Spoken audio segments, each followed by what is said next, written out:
मैं शालिनी लेके आई हूँ आज हिंदी कथा कहानी में ऋषि पंचमी व्रत की कथा। तो इस व्रत को हम क्यों करते हैं, चलिए आइए इसको कथा के माध्यम से जानते हैं।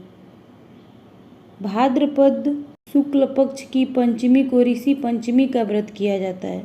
यह व्रत ज्ञात अज्ञात पापों के शमन के लिए किया जाता है। इस व्रत में 7 ऋषियों के सहित देवी अरुंधति का पूजन होता है, इसलिए इसे ऋषि पंचमी के नाम से जाना जाता है। व्रत विधि। इस दिन व्रत करने वालों को चाहिए कि वह प्रातः काल से मध्याह्न के समय किसी नदी या तालाब पर जाएं। वहां अपमार्गा यानी चिड़चिड़ा के दातुन करें, मिट्टी लगाकर स्नान करें। इसके बाद पंचगव्य यानी दूध, दही, घी, गोबर, गोमूत्र लें। तत्पश्चात घर आकर शास्त्र विधान से किसी ब्राह्मण से पूजन आदि कराकर कथा सुने। इस व्रत में नमक खाना वर्जित है। इस दिन प्रायः लोग दही और साठी का चावल खाते हैं। खेत से जूते हुए अन्न का सेवन भी वर्जित है। इस दिन एक बार ही भोजन का विधान है। कलश आदि पूजन सामग्री को ब्राह्मण भोजन कराकर प्रसाद पाना चाहिए। सप्तऋषि। कश्यपाय नमः, अत्राय नमः, भारद्वाजाय नमः, विश्वामित्राय नमः, गौतमाय नमः, जमदग्न्ये नमः, वशिष्ठाय नमः। अंत में अरुंधते नमः करके पूजन संपन्न करना चाहिए। कथा शास्त्रानुसार मैं सुना रही हूँ। राजा सीताश्व ने ब्रह्मा जी से पूछा, हे देवेश, मैंने आपके मुख से बहुत से व्रत सुने। अब मेरे मन में किसी एक पाप विनाशक व्रत के बारे में जानने की अभिलाषा है। कृपा करके आप उस व्रत को कहें। ब्रह्मा जी ने कहा, राजन, मैं उस व्रत को कहता हूँ जो समस्त पापों का विनाशक है। राजन, उस व्रत का नाम ऋषि पंचमी व्रत है। इसी प्रसंग में महात्मा लोग पुरानी बात कहा करते हैं कि विदर्भ देश की राजधानी में उतंग नामक एक ब्राह्मण रहता था। उसकी सुशीला नाम की भार्या थी। वह पति सेवा में परायण थी। सुशीला के गर्भ से 2 संतानें उत्पन्न हुई, एक पुत्र और दूसरी पुत्री थी। पुत्र सर्वगुण संपन्न था। उसने वेद धर्म आदि का अच्छा अध्ययन किया था। उतंग ब्राह्मण ने अपनी कन्या का विवाह अच्छे कुल में कर दिया, पर हे राजन, प्रारब्ध योग से वह कन्या विधवा हो गई। पतिव्रता धर्म का पालन करते हुए वह कन्या अपने पिता के घर आकर समय व्यतीत करने लगी। उतंग ब्राह्मण इस दुख से दुखी हो अपने पुत्र को घर पर छोड़ अपनी पत्नी तथा पुत्री के साथ गंगा जी के तट पर जाकर निवास करने लगे। वहां जाकर अपने शिष्यों को वेद और अध्ययन कराने लगे। वह लड़की अपने पिता का सेवा करने लगी। एक दिन वह लड़की अपने पिता की सेवा करते करते थक गई और तब वह एक पत्थर पर जाकर सो गई।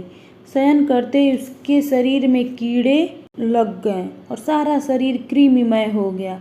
गुरु पुत्री की ऐसे दशा देखकर एक शिष्य बहुत ही दुखी होकर गुरु पत्नी के पास जाकर निवेदन कर कहा, हे माते, हम कुछ नहीं जानते आपके उस सत चरित्र वाली आपकी पुत्री को क्या हो गया है। उनकी ऐसा दशा क्यों हो रही है। आज उनका शरीर दिखाई नहीं देता, मात्र कृमियां ही कृमियां दिखाई दे रही हैं। माँ को ये वचन वज्राघात से लगे। माँ तुरंत अपनी पुत्री के समीप गई। पुत्री की ऐसी अवस्था को देखकर विलाप करने लगी। छाती पर हाथ पीटती हुई पृथ्वी पर गिर पड़ी और मूर्छित हो गई। कुछ देर बाद होश आया तो अपनी पुत्री को आंचल से पोंछते हुई अपने कंधे का सहारा देती हुई उसके पिता के पास ले आई और बोली, हे स्वामी, देखिए, यह अर्धरात्रि का समय है और यह सो रही थी। सोते समय इसके शरीर में कीड़े पड़ गए। ब्राह्मण समाधिस्थ हो उस लड़की के पूर्व जन्म के पापों को देखकर बोले, हे प्रिय, यह पूर्व जन्म में ब्राह्मणी थी। उस जन्म में रजस्वला होकर भोजन आदि के पात्रों को स्पर्श आदि का विचार नहीं किया, सभी को हाथ लगा दिया। उसी पाप कर्म के कारण इसके शरीर में कीड़े लग गए हैं। हे प्रिय, रजस्वला के समय स्त्री पापीन हो जाती है। पहले दिन चंडालिनी, दूसरे दिन ब्रह्मघातिनी, तीसरे दिन धोबिन, चौथे दिन शुद्ध होती है। उसी जन्म में अपनी सखियों के दुसंग से ये ऋषि पंचमी व्रत को देखकर भी उसका अपमान कर दिया था। दर्शन के प्रभाववश इसे पुनः ब्राह्मण कुल में जन्म मिला है। सुशीला ने कहा, हे स्वामी, इस प्रभावी व्रत को हमें भी बताइए जिसके कारण महान पुण्य की प्राप्ति होती है। ऋषि ब्राह्मण ने कहा, देवी ध्यान लगाकर सुने, यह व्रत तीनों प्रकार के पापों का नाश करने वाला है, स्त्रियों को सौभाग्य प्रदान करने वाला है और धन संपत्ति प्रदान करने वाला है। इस व्रत में संदेह नहीं करना चाहिए। तो यहीं पे ये कथा समाप्त होती है और एक और ब्राह्मण पुराण से ली गई एक और कथा है जो मैं आप लोग को सुना रही हूँ। ब्राह्मण पुराण से ली गई ऋषि पंचमी कथा के अनुसार सतयुग में सेयनजीत नामक एक राजा राज्य करता था। उसके राज्य में सुमित्र नामक एक ब्राह्मण रहा करता था। वह वेदों में पारंगत था। वह ब्राह्मण खेती द्वारा जीवन निर्वाह व परिवार का भरण पोषण करता था। उसकी पत्नी जयश्री सती साध्वी थी। वह खेती के कार्यों में भी अपने पति का सहयोग करती थी। एक बार रजस्वला अवस्था में अनजाने में उसने घर का सब कार्य किया और पति का स्पर्श भी कर लिया। देवयोग से पति तथा पत्नी का शरीर अंत एक साथ हो गया। रजस्वला अवस्था में स्पर्श आदि का विचार न करने से स्त्री कुतिया और पति ने बैल की योनि प्राप्त की, परंतु पूर्व जन्म में किए गए धार्मिक कर्मों के कारण पूर्व जन्म की स्मृति उन्हें बनी रही।